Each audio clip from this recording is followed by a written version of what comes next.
When you type a prompt into ChatGPT, billions of numbers cascade through a digital brain.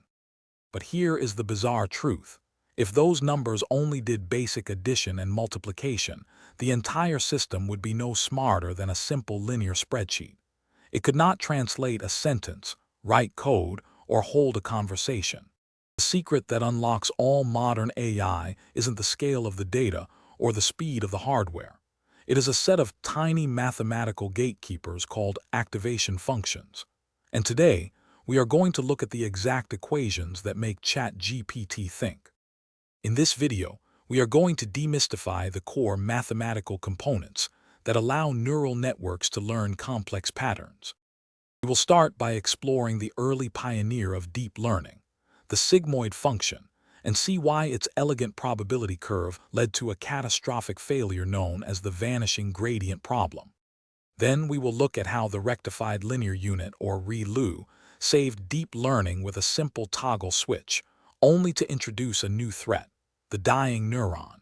Finally, we will dive into the Gaussian error linear unit, or GELU, and explain why this smooth, probabilistic function has quietly become the default activation function for almost every major large language model, from BERT to GPT-4. By the end of this video, you will understand exactly how these functions work, how they compare, and why they matter. To understand activation functions, we first have to understand why we need them at all. Without them, a neural network is just a series of linear matrix multiplications. Combining multiple linear layers together is mathematically equivalent to a single linear layer. We need nonlinearity to warp, stretch, and bend space so our model can fit complex curves. In the early days of deep learning, researchers looked to biology for inspiration. Real brain cells either fire or they do not. To mimic this, early scientists used the sigmoid function. This function squashes any real-valued input into a neat range between 0 and 1, representing a probability of a neuron firing. The mathematical relationship is captured by this equation. Sigma of x equals 1 divided by the quantity 1 plus e to the power of negative x. Here, sigma of x is the output value between 0 and 1, x is the input value, and e is Euler's number, which is approximately 2.718. Let's look at a concrete numerical example. If the input is x equals 0, then e to the power of 0 equals 1, yielding sigma of 0 equals 1 divided by the quantity 1 plus 1, which equals 0.5. If the input is a larger positive number, say x equals 2, then sigma of 2 equals 1 divided by the quantity 1 plus e to the power of negative 2, which approximately equals 0.88. Conversely, for a negative input like x equals negative 2, we get sigma of negative 2 equals 1 divided by the quantity 1 plus e squared, which approximately equals 0.12. This seems perfect, but the sigmoid function has a fatal flaw. When we train a neural network, we use a process called backpropagation.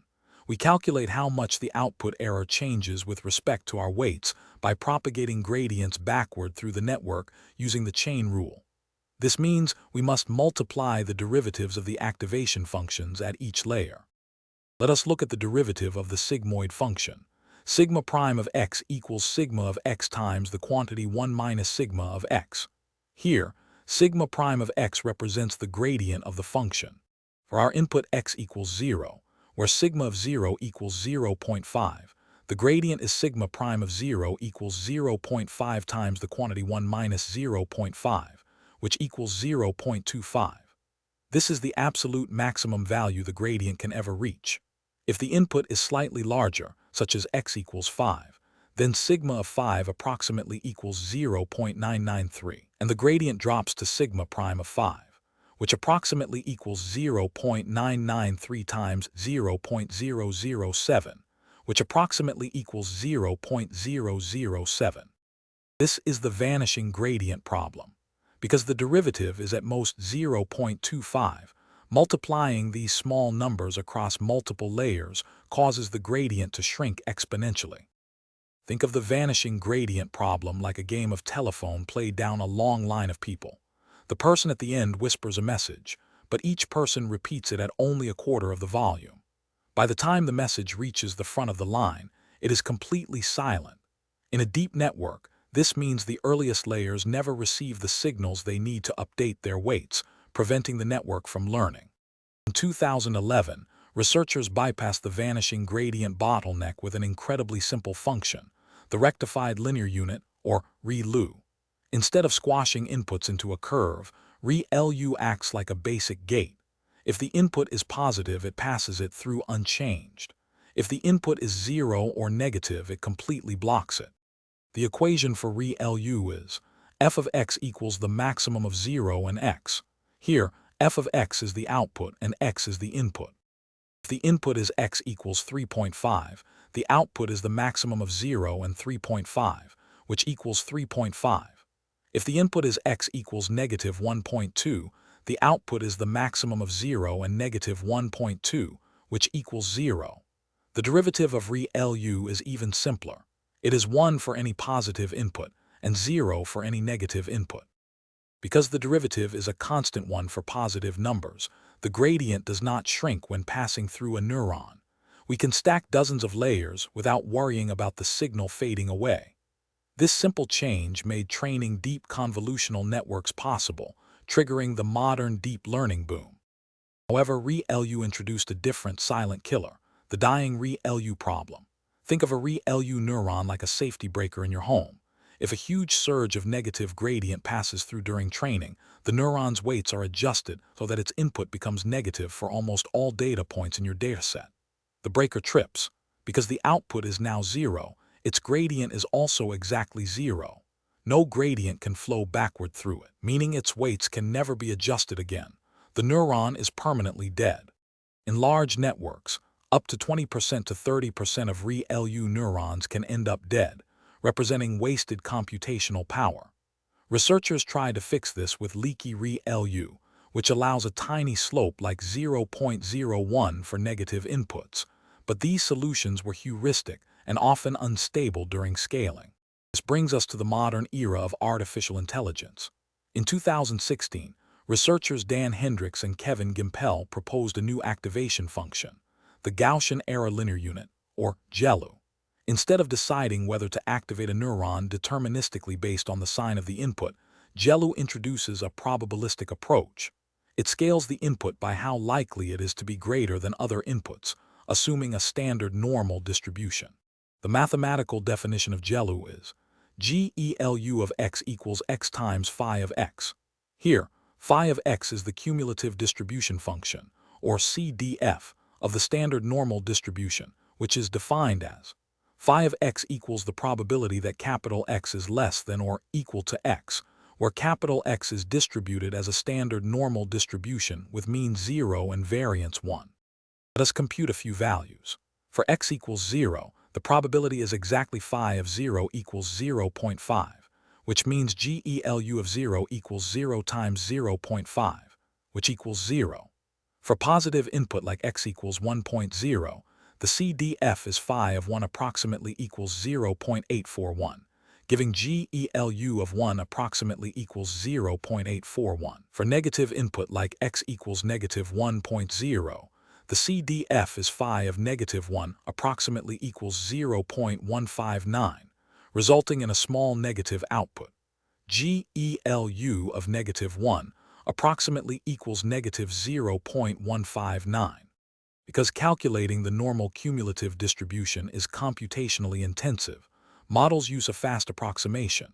GELU of x approximately equals 0.5 times x times the quantity, 1 plus the hyperbolic tangent of the quantity, the square root of 2 divided by pi, times the quantity, x plus 0.044715 times x cubed. This approximation is highly accurate and allows GPS to compute GELU almost as fast as ReLU. Why is GELU so effective? Look at its curve. Unlike ReLU, which has a sharp, non-differentiable corner at 0, GELU is smooth and continuous. More importantly, as the input decreases below 0, the function dips slightly into negative values before gradually rising back to 0, reaching a minimum of approximately negative 0.17 at x approximately equals negative 0.75. This means that for small negative values, the gradient is not 0. The neuron is still allowed to pass a small signal and receive weight updates. This completely eliminates the dying neuron problem while maintaining the benefits of sparse activation for large negative inputs. Think of GELU like a smart dimmer switch, while ReLU is a simple toggle switch that either snaps on or shuts off completely. GELU acts like a smooth dial. If a signal is weakly negative, GELU doesn't immediately shut down the circuit. It dims it slightly, leaving a path open for the signal to adjust. Only when the input is strongly negative does it completely dim to zero. Today, GELU is the default activation function in models like BERT, GPT-2, GPT-3, VIT, and T5. But why did it replace ReLU for large language models? The answer lies in training stability at scale. When you scale a model to hundreds of billions of parameters, training becomes extremely sensitive. The sharp transition of ReLU at zero creates discontinuities in the optimization landscape, which can lead to sudden gradient spikes and training instability. GELU smoothness ensures that gradients flow predictably, allowing researchers to train massive networks with higher learning rates without the risk of the model diverging. Furthermore, GELU acts as a natural regularizer. It combines the properties of an activation function with dropout, scaling inputs dynamically based on their value. This probabilistic behavior helps LLMs generalize better to unseen text. We can summarize the key differences between these activation functions. A comparison of these three functions across their key properties highlights their distinct roles. While the sigmoid function squashes outputs between 0 and 1, it suffers from a severe vanishing gradient problem at its boundaries, making it suitable primarily for binary outputs. The rectified linear unit, or ReLU, bypasses this gradient vanishing for positive inputs and outputs values from 0 to infinity. But it is not differentiable at 0 and carries a high risk of dying neurons, finding its main use in convolutional networks. In contrast, the Gaussian error linear unit, or GELU, outputs values from approximately negative 0.17 to infinity and is differentiable everywhere. By smoothing the transition and allowing a small negative gradient, GELU completely eliminates the dying neuron risk while bypassing vanishing gradients for positive inputs, making it the standard choice for modern transformers and large language models. Some modern architectures use even newer variants like SwiGLU, which combines the swish activation function with a gated linear unit. But these are all direct descendants of the core philosophy established by GELU, using smooth, probabilistic curves to guide the flow of information. From the early biological approximations of the sigmoid function to the simple gating of ReLU, and finally to the smooth, probabilistic curves of GELU, the history of activation functions is a journey of finding the perfect balance between nonlinearity and gradient flow. The next time you interact with an AI model, remember that its ability to write, reason, and understand is built on these simple mathematical functions, guiding the cascade of numbers through the digital mind. If you found this mathematical breakdown helpful, please hit the like button and subscribe for more deep dives into the mechanics of machine learning. Let us know in the comments which activation function you use in your own models. Thank you for watching, and we will see you in the next video.